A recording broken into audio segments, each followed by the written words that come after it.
Hello everyone, कैसे हैं आप सब। हम लोग बात कर रहे हैं आज इंपॉर्टेंट करंट अफेयर्स को कनेक्ट करते हुए पॉलिटी से। दो टर्म आपके सामने आएगा। सबसे पहला एक दुखद घटना जो हुआ जिसने देश को पूरी तरह से झकझोर के रख दिया। वो अलग बात है कि इस घटना पर भी अलग अलग वर्ग के लोग एक साथ नहीं है। दुर्भाग्य यही है देश का, हर समय हर चीज पे यही होता है और इस बार भी यही है। डॉक्टर का इशू है, डॉक्टर देख रहा है। स्टूडेंट का इशू होता है, स्टूडेंट देखता है।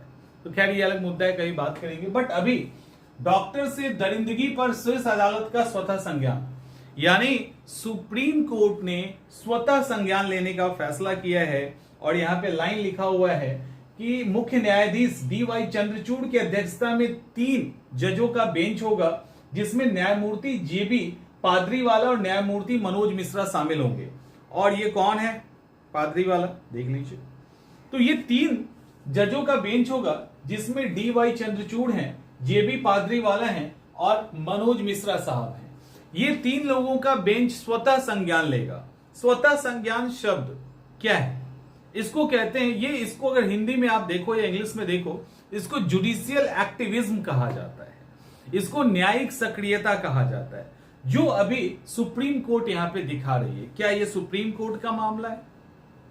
क्या ये मुद्दा कोलकाता का जो इशू है ये सुप्रीम कोर्ट का है?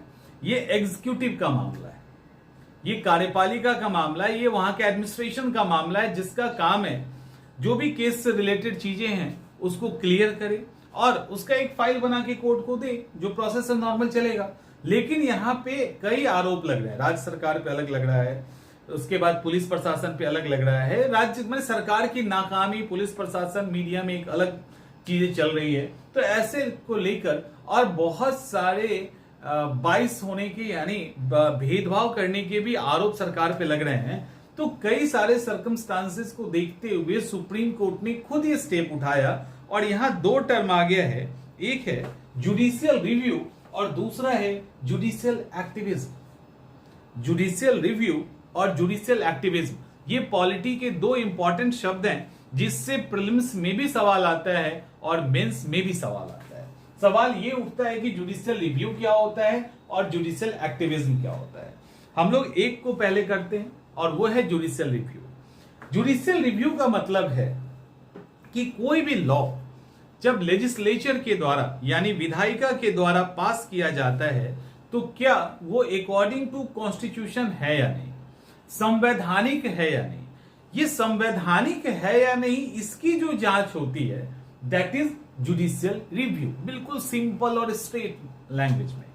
अगर राज्य के विधानसभा के द्वारा या राज्य के लेजिस्लेचर के द्वारा, संसद के पार्लियामेंट के द्वारा, यदि संसद का पार्लियामेंट के द्वारा जो लेजिस्लेचर है उसके द्वारा अगर कोई भी कानून पास किया जाता है, तो वो कानून का संविधान सम्मत है या नहीं, अकॉर्डिंग टू कॉन्स्टिट्यूशन है या नहीं, संविधान के किसी प्रावधान का उल्लंघन कर रहा है कि नहीं, उसको देखने का काम जुडिशियल रिव्यू के अंदर किया जाता है। जुडिशियल रिव्यू से रिलेटेड कई सारे आर्टिकल्स हैं, कोई एक आर्टिकल नहीं है, कई सारे आर्टिकल्स हैं। इसके अलावा भी और आर्टिकल्स हैं, इसके अंदर हम आराम से ऐड कर सकते हैं। दरअसल जुडिशियल रिव्यू का मतलब क्या है कि कोर्ट की, जिसमें सुप्रीम कोर्ट भी आएगा और हाई कोर्ट भी आएगा, जिसको हायर कोर्ट कहते हैं, तो हायर कोर्ट के पास जो अथॉरिटी मिल जाए किसी भी लॉ को चेक करने का, that is a part of judicial review.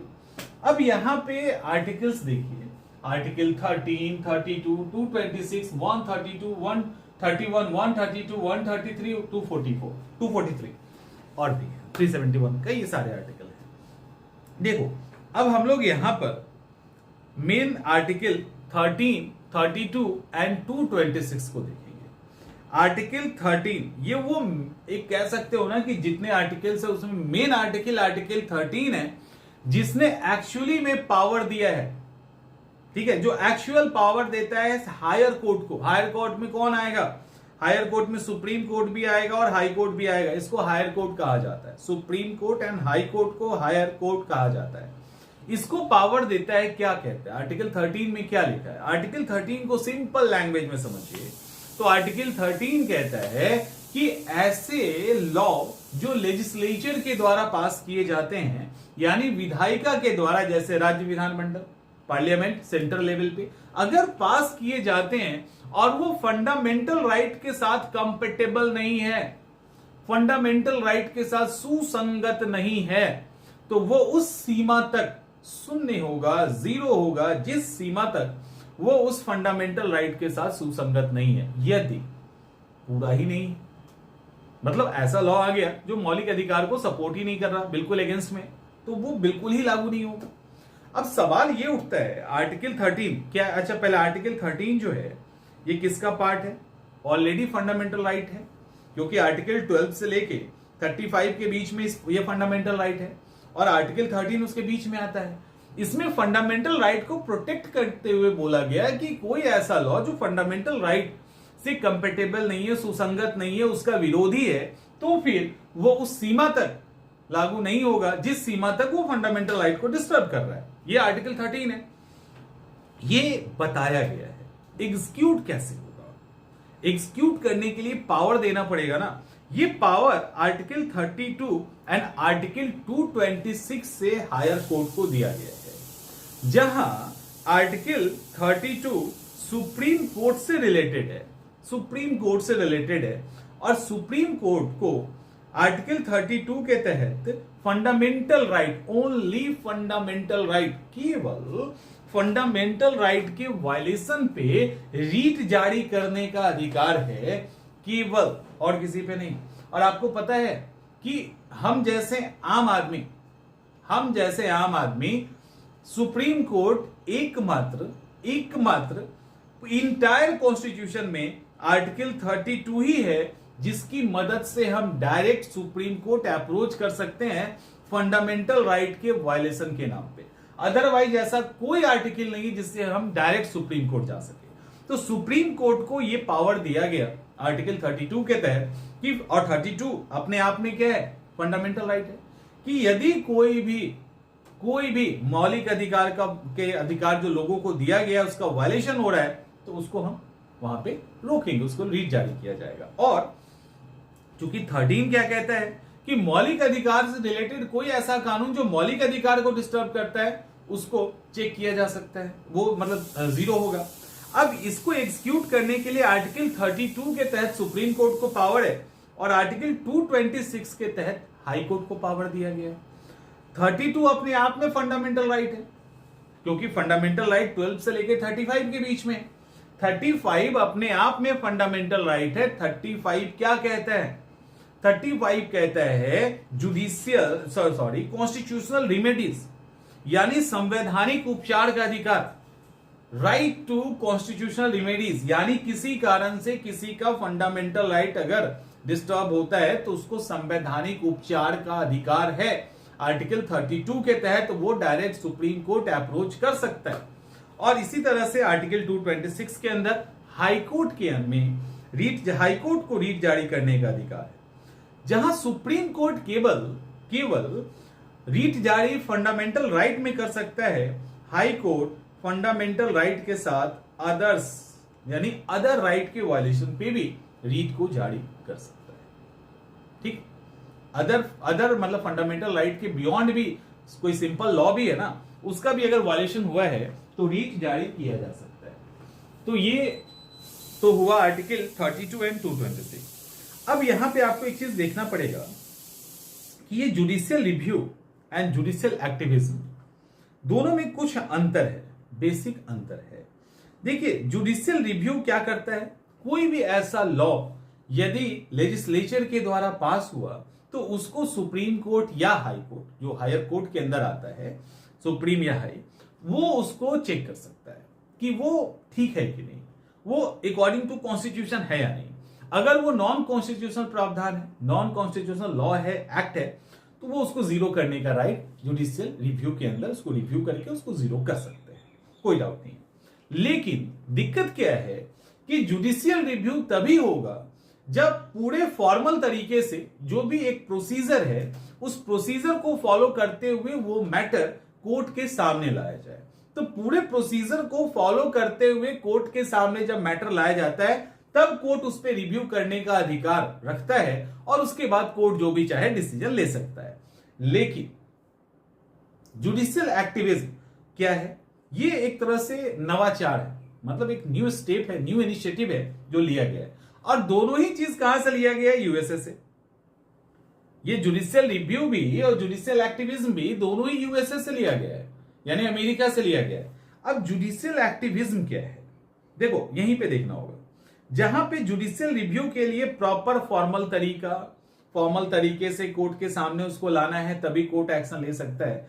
Judicial review में कोर्ट एक कदम आगे निकल जाता है और कोर्ट खुद ही, समझ में आ रहा है, कोर्ट खुद ही डिसीजन ले सकता है, खुद ही किसी मैटर में संज्ञान ले सकता है। जैसा कि इस पेपर पे देखो, यहां क्लियर लिखा हुआ है, हिंदुस्तान पेपर है, ठीक है, और क्लियर यहां लिखा है ना, डॉक्टर की दरिंदगी पर शीर्ष अदालत का स्वतः संज्ञान। स्वतः संज्ञान ये क्या है?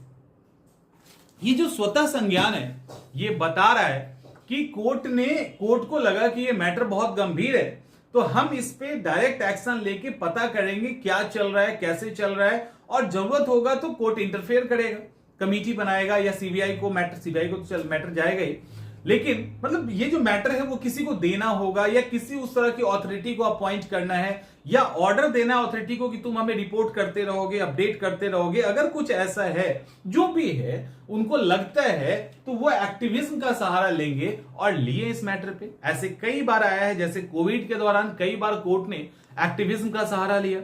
एक्टिविज्म का सहारा कब लिया जाता है? एक्टिविज्म का, जुडिशियल एक्टिविज्म का सहारा तब लिया जाता है जब कोर्ट को लगता है कि एग्जीक्यूटिव और लेजिस्लेचर यानी कार्यपालिका और विधायिका दोनों प्रॉपर तरीके से अपना काम नहीं कर रहे।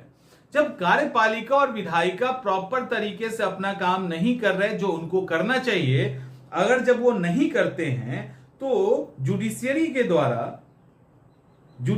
के द्वारा अपने एरिया को क्रॉस करके एग्जीक्यूटिव और लेजिस्लेचर के एरिया में इंटरफेयर कर जाना ही जुडिशियल एक्टिविज्म का एग्जांपल है। एक्टिविज्म, अगर जुडिशियरी आप समझो ऐसे कि यदि कोर्ट का काम क्या है? डिसीजन लेना। कोर्ट का काम है जो भी केस आएगा उसको सुनना, उस पर फैसला करना। तो ये कोर्ट का काम तो काम है ना, इसमें एक्टिविज्म नहीं कहेंगे इसको। हम किसको एक्टिविस्ट कहते हैं? एक्टिविस्ट उसको कहते हैं कि जो अलग अलग मुद्दे पे काफी ज्यादा एक्टिव होके उस पे काम करते हैं। जैसे सोशल एक्टिविस्ट, उसको दिक्कत, जो सोशल एक्टिविस्ट है वो अपने घर परिवार को भी चला रहा है। घर परिवार चलाने वाले को एक्टिविस्ट कहते हैं। कोई नौकरी कर रहा है, कोई मतलब नौकरी कर रहा है, खूब करोड़ों रुपए कमा रहा है, क्या अंबानी जी को हम लोग एक्टिविस्ट कहते हैं? नहीं कहते ना। क्यों नहीं कहते? तो करोड़ों अरबों कमा रहे हैं, तो वो उनके डेली के लाइफ का वो एक पार्ट है। उनका बिजनेस है, वो बिजनेस कर रहे हैं, फैमिली के लिए कर रहे हैं, अपने लिए कर रहे हैं, या जिसके लिए कर रहे हैं वो अपना बिजनेस कर रहे हैं। लेकिन वहीं पे एक एक्टिविस्ट हैं जिनके पास कुछ नहीं है। कैलाश सत्यार्थी का नाम सुना होगा? कुछ नहीं है। अब वो एक्टिविस्ट है, वो अपना लाइफ तो, अपने फैमिली को तो चला ही रहे हैं, साथ में बच्चों के लिए काम कर रहे हैं। मलाला यूसुफजई का नाम सुना है? तो वो सब एक्टिविस्ट है, यानी किसी मैटर पे, कोई एनवायरमेंट पे, कोई किसी पे। इसका मतलब वो अपने नॉर्मल काम के से आगे जाकर कुछ एक्स्ट्रा सेक्टर के अंदर कुछ इंप्रूव करना चाहता है, तो वो हम कहेंगे वो एक्टिविज्म का एग्जांपल है, उसको एक्टिविस्ट कहते हैं। तो जुडिशियरी जब एक्टिविस्ट के रोल में आ जाती है, जब जुडिशियरी यानी न्यायपालिका एक्टिविस्ट के रोल में आती है, उसी को जुडिशियल एक्टिविज्म कहा जाता है। समझ में आ रहा है? उसी को जुडिशियल एक्टिविज्म कहा जाता है।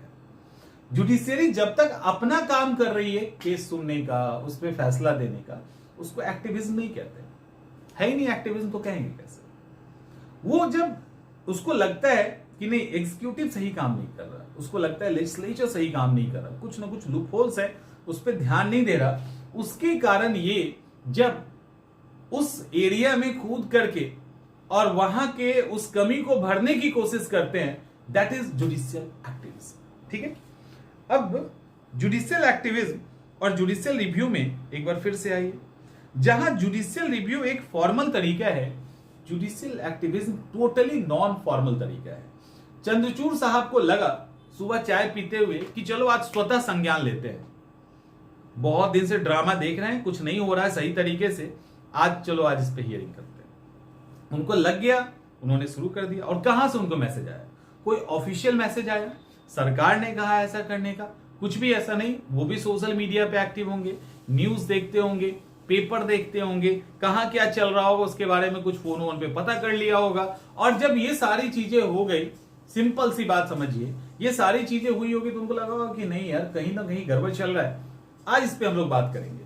अब ये क्या है? ये टोटली इनफॉर्मल तरीका है। जुडिशियल रिव्यू टोटली अनौपचारिक तरीका है। इसके अंदर कोई औपचारिक तरीके से शिकायत दर्ज करने की जरूरत नहीं है।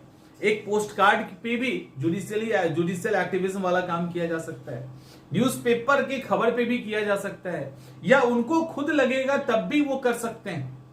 तो जुडिशियल एक्टिविज्म पूरी तरह से अनौपचारिक तरीका है। तो क्या ये जुडिशियल एक्टिविज्म सही है? एक हद तक सही है। जैसे मान लो अभी कोलकाता का इशू आया, अब इसमें एग्जीक्यूटिव पुलिस पे आरोप है कि सबूत साफ करने की कोशिश की जा रही है, सरकार प्रॉपर कोऑपरेट नहीं कर रहा, बहुत बड़े सोसाइटी पे बहुत बड़ा इंपैक्ट, निगेटिव इंपैक्ट आ रहा है। तो अब जुडिशियरी को लग रहा है कि नहीं, यहाँ पे कहीं ना कहीं एडमिनिस्ट्रेशन से चूक हो रहा है, एग्जीक्यूटिव चूक कर रहा है।